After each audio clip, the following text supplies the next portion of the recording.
L'invité de Tir Croisé ce soir, c'est Frédéric Lefebvre. Bonsoir. Bonsoir. Député Les Républicains.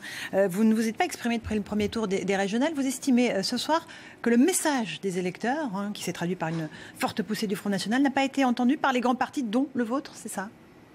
Écoutez, depuis 2 jours, le spectacle qui est donné, il est plutôt de nature à augmenter les voix qui iront au Front National dimanche prochain qu'à diminuer le nombre de Français qui, parce qu'ils ont compris que les partis politiques ne les écoutaient plus, vont vers ceux dont ils pensent, ils arrivent en tout cas à leur faire croire qu'ils les écoutent.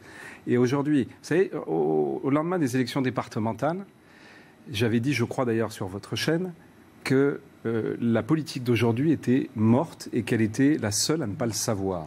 Et elle ne le comprend toujours pas. Donc les Républicains, votre parti ne comprend toujours pas quel message a envoyé les électeurs. Mais ma famille politique, comme les autres familles politiques, ce qui est très impressionnant aujourd'hui, c'est que tout le monde n'a qu'un mot en tête, le barrage au Front National, alors que qu'est-ce qu'attendent les Français? Ils attendent du barrage au chômage, ils attendent du barrage à la délinquance, ils attendent du barrage au terrorisme. On a l'impression d'ailleurs que tout le monde a oublié le drame que nous avons vécu il y a à peine quelques semaines. C'est assez impressionnant, pour tout vous dire, de voir comment tout le monde se concentre sur le nini, le non-non, la fusion, le retrait, les accords, alors que le seul sujet qui compte pour les Français, et c'est ça le message qu'ils ont voulu envoyer, et j'ai entendu pourtant défiler tout le monde, expliquer, on vous a compris, on a compris le message, on a l'impression d'entendre ça d'ailleurs depuis des années et des années. La seule chose qu'ils attendent, c'est qu'il y ait enfin des solutions, et notamment, parce que j'entends parler du MPS, qu'on accepte que des élus de droite additionnent leur voix à des élus de gauche quand il s'agit de l'intérêt des Français, quand il s'agit de mesures pour les Français. Souvenez-vous le procès qu'on m'a fait, par exemple, quand j'ai voté la loi Macron. Souvenez-vous le procès qu'on m'a fait quand j'ai voté le pacte de responsabilité pour baisser les charges qui pesaient sur les entreprises. Par contre, les familles politiques, elles étaient capables de s'unir pour empêcher Marine Le Pen de passer à la télévision à une grande émission sur France 2. Mais quand il s'agissait de s'unir pour les Français... S'unir pour les Français, là, il n'y a plus personne. Alors, on va prendre en particulier le PS, avec sa stratégie de désistement dans 3 régions. C'est n'importe quoi, selon vous? Mais, encore une fois, on peut commenter les attitudes des uns et des autres. Je comprends que tel ou tel décide parce qu'il pense que c'est le meilleur moyen en dernière minute, parce qu'il faut calfeutrer, boucher les trous, et que voilà, tout le monde est en panique. C'est ça. Tout le monde est en panique, veut sauver son image, sa morale, ses places, ses sièges. Mais tout ça, c'est parce que personne ne fait le travail depuis des mois.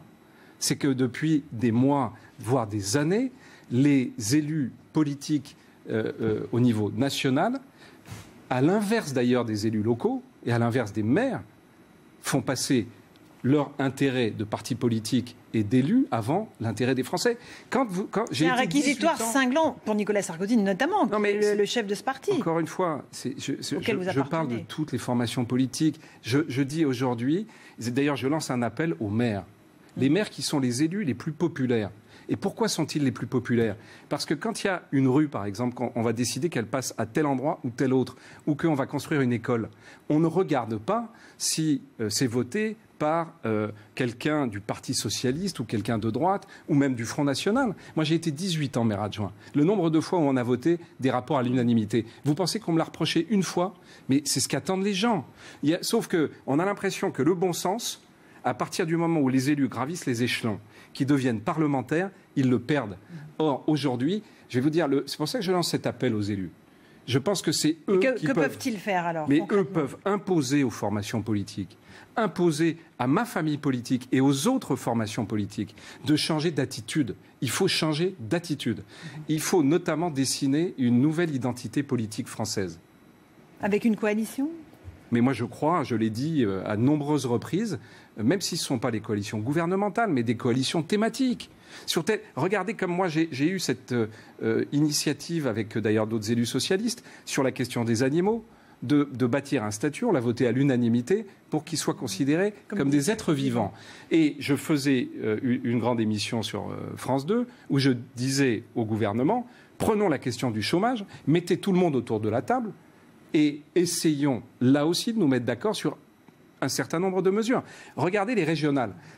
Personne ne parle des sujets qui dépendent de nos régions. Sauf les candidats, évidemment, sur le terrain, qui, eux, et je veux leur rendre hommage, quelle que soit d'ailleurs leur couleur politique, ils se battent pour essayer de faire entendre ce message. Mais ils n'y arrivent pas.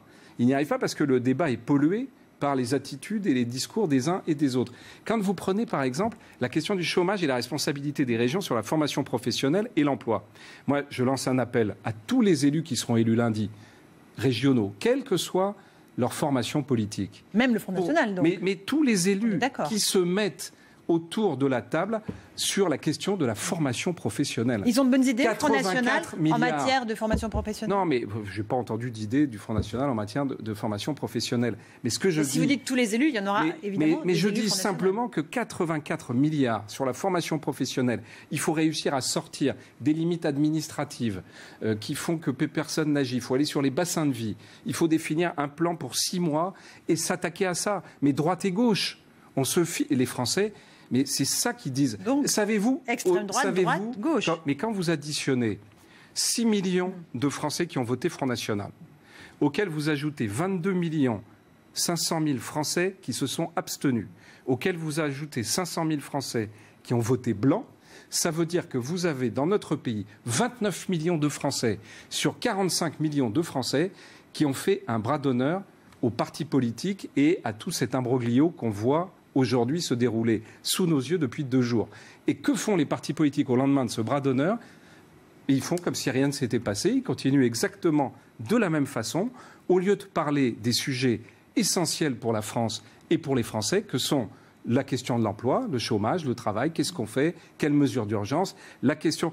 Quand, par exemple, le président de la République française, au lendemain du drame du 13 novembre, a reçu toutes les formations politiques à l'Élysée, y compris le Front National et Mme Le Pen. Est-ce que quelqu'un a trouvé à y redire?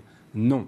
Quand, au niveau local, tout le monde est capable, à un moment, sur tel ou tel projet concret, de mêler ses voix, est-ce que quelqu'un a quelque chose à dire? J'entends votre idée de grande coalition sur les sujets qui concernent les Français.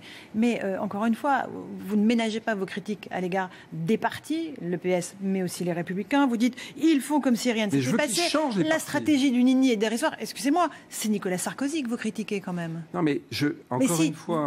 Vous ne voulez pas le dire, mais c'est implicite dans vos propos. Enfin, c'est implicite. On est dans une situation aujourd'hui où ce que ne supportent pas les Français à juste titre, c'est que justement on soit dans des logiques de guéguerre entre les uns, les autres. Moi, c'est pas ça c'est pas mon problème. Moi, je ne demande qu'une chose, c'est que Nicolas Sarkozy, Alain Juppé, mais qui que ce soit dans ma famille politique, que nous prenions aujourd'hui l'engagement de changer d'attitude politique, qu'on soit authentique. Quand on est dans l'hémicycle, à l'Assemblée nationale, qu'on arrête de voter contre la gauche, parce que c'est la gauche.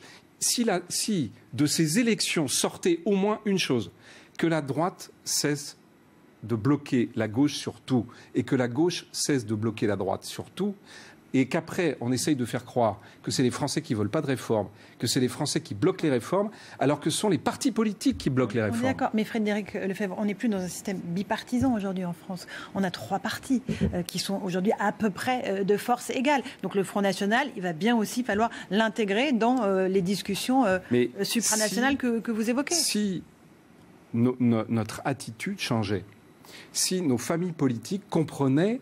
C'est pour ça que je donne l'exemple des maires et des élus locaux, qu'il faut faire preuve de bon sens. Que quand vous avez des Français qui, par exemple, pour 50% d'entre eux, ne savent pas comment ils vont boucler leur fin de mois, qui, quand ils doivent payer des impôts, sont obligés, ils n'ont pas d'autre choix que de demander à leur famille de leur prêter de l'argent. Et qu'on continue des débats qui n'ont mais aucun sens pour eux. Et qu'au contraire, il faut qu'on apporte des réponses et des réponses concrètes. Si tel ou tel ministre du gouvernement propose une mesure intelligente, mais que ma famille politique, je le dis à ma famille politique, mais les autres aussi, qu'on arrête de dire c'est pas bien simplement parce que ça va les aider ou les nourrir ou leur donner... Non, il faut arrêter de réagir comme ça. Je vous promets, je dis ça avec...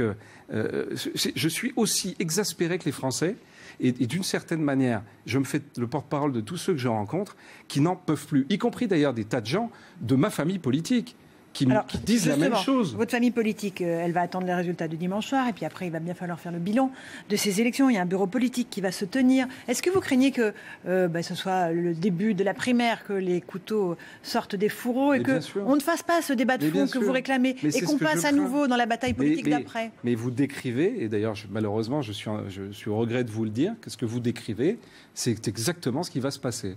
C'est que la réalité, c'est que tout le monde va enjamber l'élection de dimanche prochain et que tout le monde va re-rentrer comme si rien ne s'était passé dans la logique des primaires. Et ben, c'est pour ça que c'est pas neutre ce que je fais. Quand je dis que je lance un appel aux maires, parce que des maires de ma famille politique, il y en a beaucoup, des maires de divers droites, il y en a beaucoup.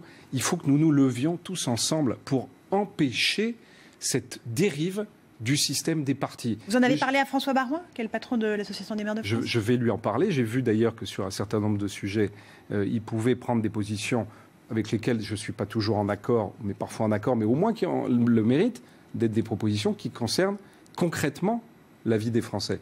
Et c'est pas étonnant, parce que quand vous êtes à la tête des maires, vous vous retrouvez finalement avec les maires. Vous êtes très critique à l'égard des Républicains, vous l'avez prouvé ce soir. Qu'est-ce que vous faites encore dans ce parti? Mais c'est ma famille politique. Si je mets autant d'énergie à essayer de la faire changer, à essayer de lui faire comprendre qu'il faut arrêter cette attitude, c'est parce que je pense que je ne fais pas partie de ceux qui pensent qu'il faut balayer les partis politiques, ils ne servent à rien. Au contraire, sauf qu'aujourd'hui, ils ne remplissent pas leur rôle. Aujourd'hui, ils ont oublié, les partis politiques, pourquoi ils existent. Et ils existent pour donner du sens à la politique, pour donner un espoir. Le nombre de Français que je vois dans ma circonscription, aux États-Unis et au Canada, qui sont partis de France, pas contre telle ou telle mesure prise ici, simplement parce qu'ils veulent réussir, ils vont chercher un espoir. À Montréal, quand je vois des jeunes de nos banlieues qui me disent « Monsieur le ministre, moi, quand j'étais en France, je sifflais la Marseillaise. Ici, à Montréal, je suis fier de porter le drapeau français. » Mais moi, j'ai envie que tous les Français, comme ils l'ont montré, soient fiers de porter le drapeau français. Que le monde politique retrouve la confiance de nos compatriotes. Et pour ça, il doit changer en profondeur. Est-ce que vous soutiendrez Nicolas Sarkozy lors de son combat dans la primaire de la droite? Alors, d'abord, je vais vous dire, je n'ai absolument pris aucune décision sur les primaires. Et puis, aujourd'hui, ce que je vais regarder dans les semaines qui viennent, j'ai été si clair avec vous, c'est qui, aujourd'hui, a une attitude digne du message des Français. Je veux qu'on les respecte, ces Français. Je veux qu'on arrête de détourner leur vote. On est en train de leur dire depuis 2 jours, mais de toute façon, vous pouvez faire ce que vous voulez. Nous, on a la solution pour que votre vote ne serve à rien, ne compte pour rien et que rien ne change. Et c'est pour ça que je vous dis, on invente tous ces trucs qui sont du vocabulaire politique au lieu d'être ce qu'attendent nos compatriotes, de l'action et un nouvel espoir. Merci beaucoup Frédéric Lefebvre d'être venu ce soir sur iTélé. Dans un instant, les régionales en PACA, 2 interviews évidemment avec Christian Estrosi, puis Marion Maréchal Le Pen. Bonne soirée sur iTélé.